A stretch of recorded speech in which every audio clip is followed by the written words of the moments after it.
welcome back to another Bible study and episode review in Shady Oak Ministries. I, of course, am Shady Oak, and today we'll be reviewing episode 8 of season 1 of the TV show My Little Pony, Friendship is Magic.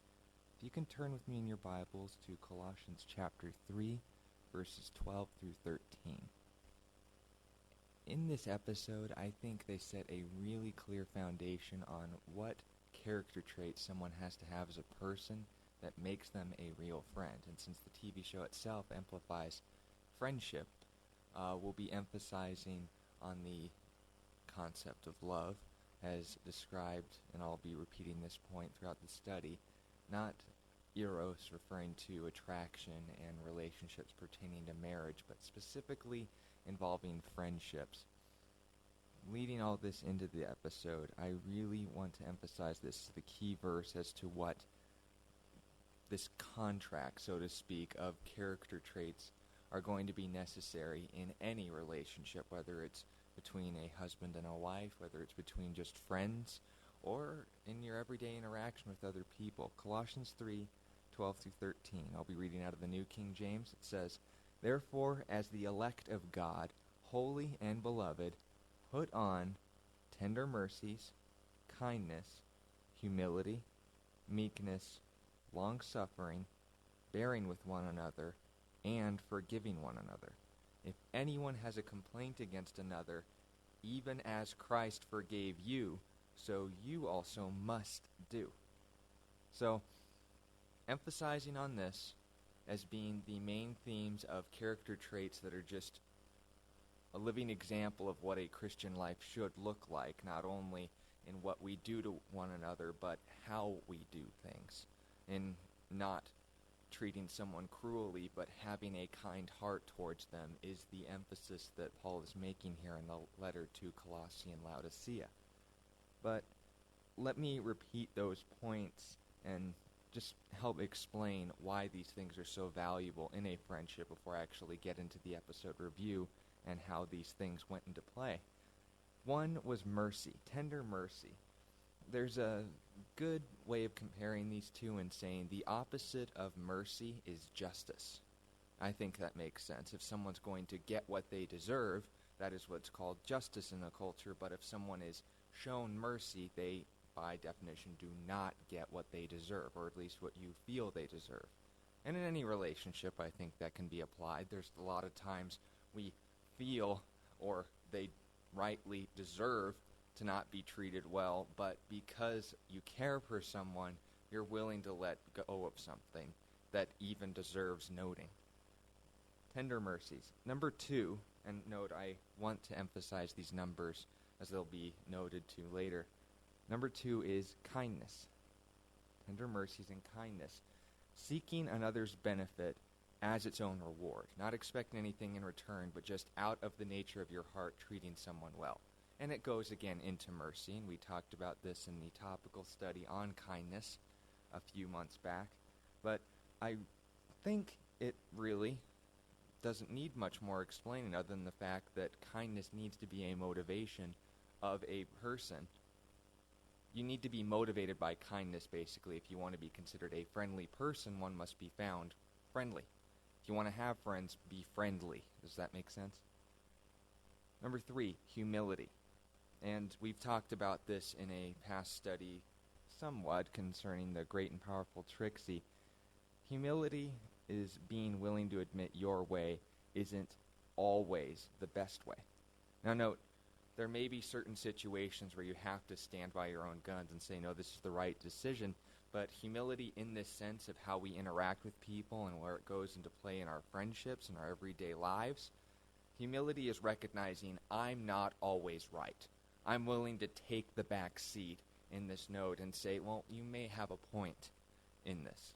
I may want to consider your insight as more valuable than mine for the sake of gaining a further and better relationship with you. Likewise, number 4, meekness. It's somewhat like humility. Meekness, by definition, it means easily led, gentle. It's a follower mentality. Just like in recognizing your way isn't always the best way, meekness means to be teachable, recognize that you both have things to offer one another. So, keeping all of these things as one big character trait of just a friendly personality, it also goes into longsuffering, which we would also know as patience. It's being willing, well, it's knowing that we as fallen human beings are never going to get things right. And just like in 1 Corinthians 13 verse 4 describes perfect agape love, it's patient before anything else. And you have to understand that we're going to make mistakes. We're not always going to get it right. And being patient with someone is going to be a key factor in any relationship, because you're not going to be perfect people off the bat. You're not going to supply everyone's needs right off the bat. You're supposed to be new at something. You can't expect perfection. It's the same way in expecting someone to know your likes and dislikes, your wants and needs in any relationship, whether it's in a marriage or a friendship or just simple acquaintances. You have to realize that you have to be patient with people to recognize you're two different people. You're not going to know everything about each other right off the bat. And that also goes into the sixth point that Paul emphasized, saying forgiveness. A must. You must do this, just as Christ forgave you, knowing it's a hard thing. That's why we had to have an example. But again, repeating that point, we all make mistakes, and if you want to be loving towards people, you can't do this unless you're willing to also show them grace. It's the same thing in our relationship with God, right? If we wanted to have a relationship with God, he can't overlook us being evil. So God had to show us mercy in order to be welcomed back into his relationship, because just like God is perfectly loving, he's also perfectly just. And that's why Jesus had to come, because otherwise God would be overlooking one of his most important traits, and that he rules everything fairly. And if we got what we deserved, we'd be in hell tonight. We'd be separated from him forever. But that's why we have not what's called a religion, but a relationship with Jesus, and that a Christian walk is trying to be Christ-like, and that we love because he first loved us, and that our relationship with Jesus is what helps us to grow closer to him and become more like him, because he showed love in agape form, the one thing that no other human in history could ever do. So with all of this in mind, I want to get into today's episode seeing the example set of two very different ponies. Got Applejack and we got Rarity. And placed into a scenario of a thunderstorm, natural effects of nature, or in this case, the efforts of the Pegasi to balance out the water reserves, just funny little side note. They were all but forced to be put in a situation where they had to interact with each other in a positive way for the benefit of a mutual friend. They were both friends with Twilight, but as far as their interactions, we have that sort of, you're my friend, but I really have a hard time being friends with friends, friends of friends.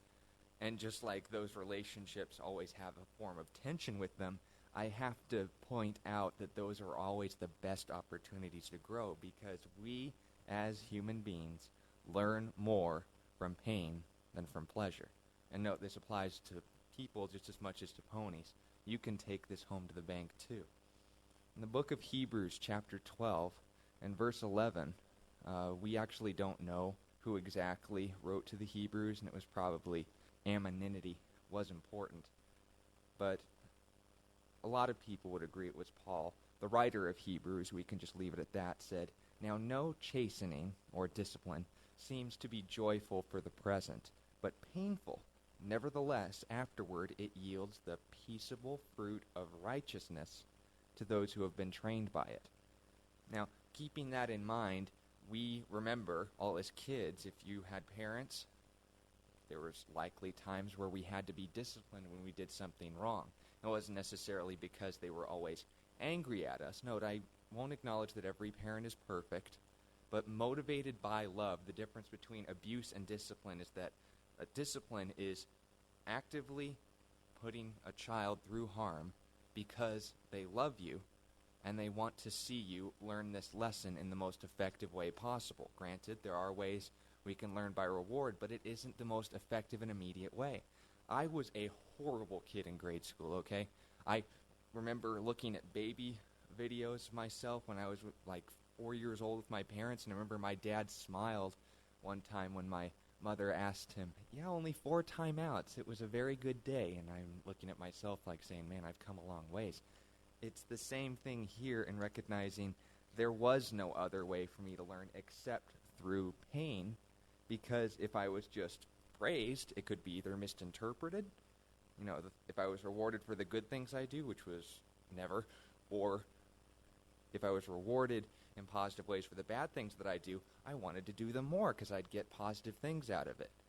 Granted, mercy is vital in any human relationship, but as far as seeking someone's gain and benefit, it can't always be the first option, because it's not going to go across as us as fallen human beings. The only way that we'll learn the most important lessons is through suffering. And just like Applejack and Rarity, there could have been times where they would learn through positive relationships, but just like through positive experiences in their relationship. But in this case, and in one case in Season 3, I'm sure you all know what I'm talking about, it wasn't an opportunity to grow that necessarily yielded always positive methods.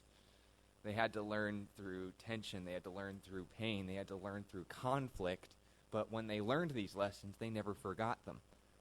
Proverbs chapter 15 and verse 32 repeats this point, actually, in that it says, He who disdains instruction despises his own soul, but he who heeds rebuke gets understanding. This goes back into meekness and humility. It's vital in all of our lives, because if we think we know everything, we will never learn anything, because we don't know everything. When I was like 16 years old, I thought I knew everything, and by the time I turned 19, I was shocked at how much I had forgotten, because I realized how little I know. And the more you learn in these ideas, the more self-imposed and righteous you become, and the more you're willing to learn from people, and thus positive interaction becomes possible when you realize you aren't the ultimate authority on all things ever. Understanding this from someone who knows. Now, the whole point of all of this in interacting with other people, why do we need friendships? Why is the moral values of My Little Pony Friendship is Magic so worth repeating as to dedicate all this time and energy only to have to delete 5 comments a day telling me to kill myself in exchange for just putting this out for most people who won't even receive it? I'll tell you why. Because the concept of friendship, the whole point of us interacting with one another, is to prove to us and remind us that we on our own are incomplete. Now, this applies to our relationship with God, just like it applies to our relationships with one another to this day. I mentioned before we even got into the study that I'm emphasizing, and make no mistake, the relationship that Rarity and Applejack had was involving phileo. It was a mutual respect and friendship for one another that developed through interaction and common goals and interests. And that is a form of love. But it doesn't involve eros, storge, or agape. And we'll get into this more, but I want to use as an example the most powerful form of relationship that we have in this physical life that God used as a direct relation, just like in this case, the reason why we have friendships. God gave us marriage on purpose to remind us of Him and how He wants to interact with us. Now, again, make no mistake, speaking of eros, speaking of phileo, speaking of agape, all of these forms of love are important and vital, but it doesn't imply the sexual. So please emphasize that point. I'm speaking through this in pure motives. All of that being said, Genesis chapter 2 and verse 24, this is one of the 3 times that this phrase was said in the Bible. Once spoken from God the Father's mouth to Adam and Eve when announcing the first marriage, saying this is how it was meant to be. A man shall leave his father and mother and shall be joined to his wife, and the two shall become one flesh. Now, this was mentioned again in Matthew chapter 19 and verse 5, by Jesus, the Son. And again in Ephesians chapter 5, verse 31, by Paul through the inspiration of the Holy Spirit. So all three members of the Trinity, the entirety of God, all spoke this point. And if it's mentioned 3 times, I say something twice, and you would probably want to write it down because you may think, oh, this could be on the test. That was my experience in school anyway. God says it 3 times. It's worth considering. It's worth applying.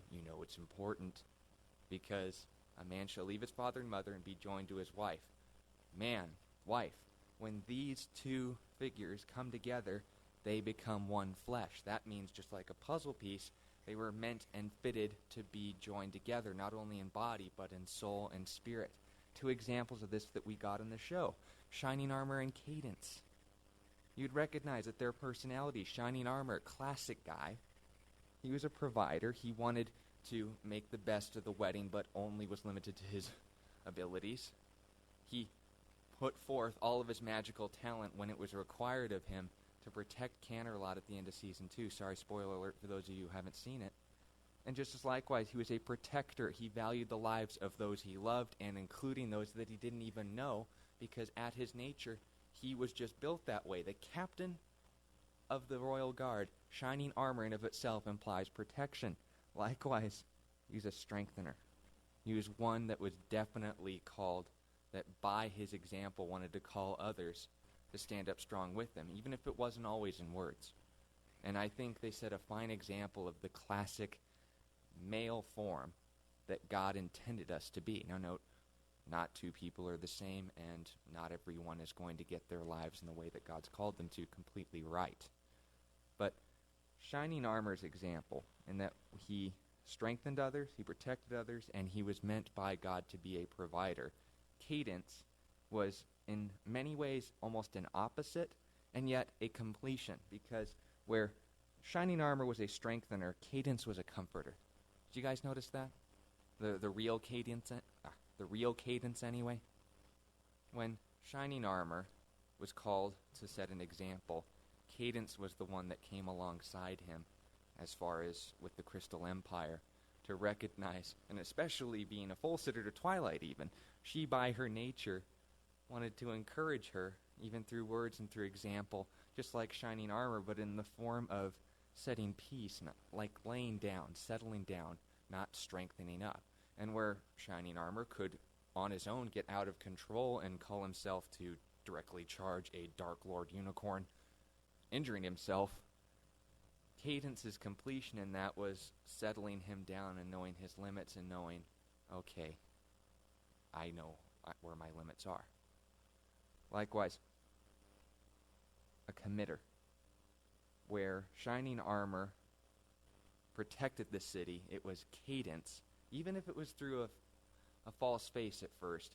I know for a fact that Cadence, the real Cadence, would have done the same thing, because where Shining Armor was ready to act, to strengthen, to provide, to protect, to do many bold and brave things as a hero, Cadence, by her nature, was committed to her husband, so much so that she was willing to go as far as necessary, even through an incredibly beautiful music number, to get to her husband to prevent him from making a mistake. She was so committed to the relationship. She was the foundation in which he built on his strength. You guys recognize that? A building's only as strong as the ground that's set upon. A building is only as strong as the ground it's built upon, right? Jesus talked about this in the parable, a man who built his house on a rock as opposed to sand. Winds and storms beat on it, it stood because it was built on the rock. That was Cadence's nature in the heart of Shining Armor, and likewise a maintainer. Cadence was a maintainer, where Shining Armor provided for his family, or his wife, or his friends, for his sister. Cadence was the one who made it all work and set it all to where it needed to go. Just like Shining Armor likely paid for the wedding, Cadence was the one who made it all happen. She took that on herself and had a fun time doing it once the changeling incident had ended. Now note, all of these traits that were given and exemplified in both Cadence and Shining Armor, they were almost opposite ponies, almost opposite people. And if they were the same gender, it would have been odd that they would ever have a relationship. But because these things complemented each other so much so that the union between marriage, between a man and a wife, was so complete, so firm, that their strengths and their weaknesses covered each other and completed each other, God used this as an example in saying, just like you are incomplete alone, your soul is incomplete without me. And just like there's a physical union where you literally are built and designed biologically to fit into one another, kids, you can ask your parents about this, the same is true for God, in that our soul is not built to maintain itself. We are incomplete morally, spiritually, and overall satisfactory-wise without God at the core and center, because we were built for his good pleasure, just like a man is built for the needs of a woman, and a woman for the man. All of this aside, it applies to all forms of relationships, in that recognizing, just like I have friends who are male, there are things that they've gone through in their lives that I can learn from and be strengthened and encouraged by to not only complement my strengths, but even overcome unnecessary weaknesses. Likewise, I don't have a relationship yet, but if God is calling a woman to be in my life, he will use those strengths to be a complement to hers, and likewise her strengths to mine. That completion is the whole purpose of relationships, because just like my relationship with Jesus Christ proves that to me, I know I am spiritually dead. Nothing on this earth satisfies me, but when I do things for God, likewise through here, I know that I am not always appreciated, and that not everyone who hears these Bible studies is going to like them, but because I do it for God instead of man, I am always satisfied, because I know how much he loves me. And that likewise, anything that we're called to do, anything that we do in life, it always reaches a dead end. You make your goal in money. So many CEOs end up committing suicide because the act of pursuing wealth is more exciting than obtaining the goal. You can ask Donald Trump about this. He was quoted, "The pursuit is more exciting than the achievement." And keeping that in mind, you can also recognize the inverse is also true. If I commit myself and my heart to honor God with my money, then I know God obviously doesn't need it, but I, as his child, receive good pleasure and infinite joy from him in serving him and adding more to the things that he already has more than enough of. It is an infinite goal. And just like the pursuit is the joy, God is an infinite source, and in becoming more like his son, knowing I will never be perfect, but I can always keep trying, the day that I am with him and that I call him my righteousness more than my Savior, that is when heaven becomes heaven, because I can enjoy God to the fullest. Now, with all of this in mind, we can look to the episode as one such example. It specifically called out that the phileo relationship between Rarity and Applejack was preparation for other relationships in the future, just like yours are now. You can use this stuff. Nothing in our lives is ever wasted. Remember Philippians 1 and verse 6. God made a promise to us saying that I am convinced of this very thing, that he who began a good work in you will be faithful to complete it until the day of Christ Jesus. Till we're with him, God is not going to give up on us. He never thinks you're boring. And more importantly, he doesn't get impatient with you, and he's always willing and ready to forgive you. So, what were some of the lessons that we learned in this episode? Applejack and Rarity. They learned lessons of love through a fun party, a sleepover? No, it was through conflict. Remember, we learn more from pain than pleasure, right? What were some of the things they conflicted on? It started with hygiene.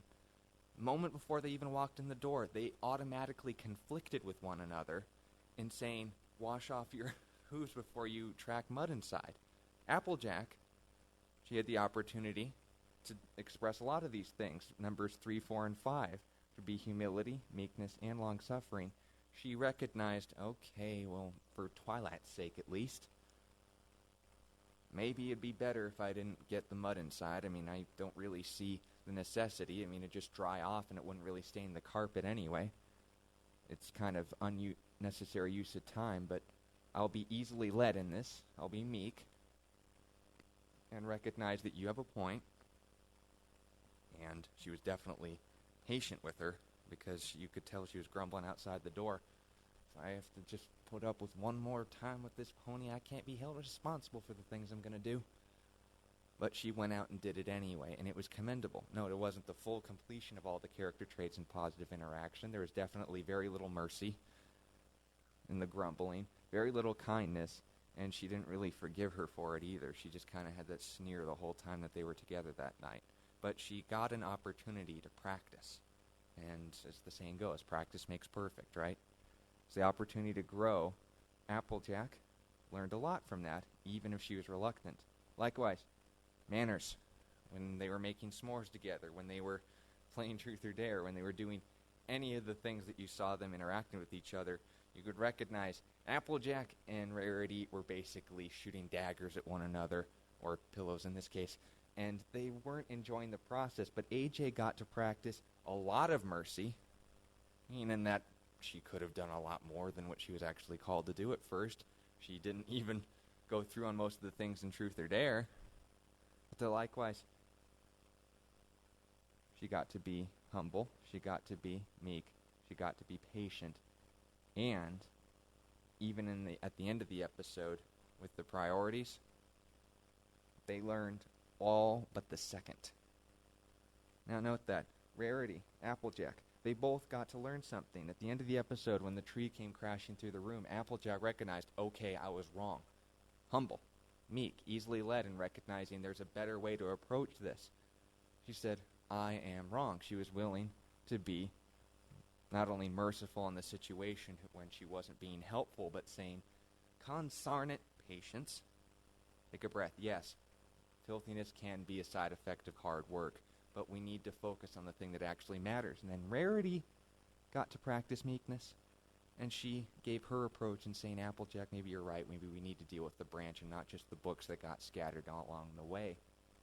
And they both got the opportunity to forgive each other at the end of the episode. But recognize, we got a chance, at least in one instance, to practice mercy. 3 instances where Applejack, and not Rarity, but Applejack got to practice humility. All of them got to practice meekness at multiple times. Applejack got to practice patience, and they both got to practice forgiveness at one instance. It was all important lessons, but what was the one thing they were missing, and why I emphasize this is phileo, not agape? It's because 1 Corinthians 13 and verse 4, the first verse that talks about what perfect love actually looks like, what does it say? Love suffers long. Yeah, they all got to be patient and is kind. Oh, I mentioned to you guys before, when I'm called to be patient, I'm a lot like Applejack in this episode. I'm just kind of grumbling and saying, I don't believe I have to put up with this. Why did the Pegasus have to make it rain today so I'd be forced to interact with this pony? But I still go through with the right thing. And where it may look good on the outside, the heart is the real center of the issue. And note, we all need to recognize that just like we are 2 different people, these are 2 different lives, 2 different minds. The 36th President of the United States actually put this well. Lyndon B. Johnson, he said, if 2 people agree on everything, odds are only one of them is doing the thinking. We have a lot to learn, not only from each other, but in ourselves.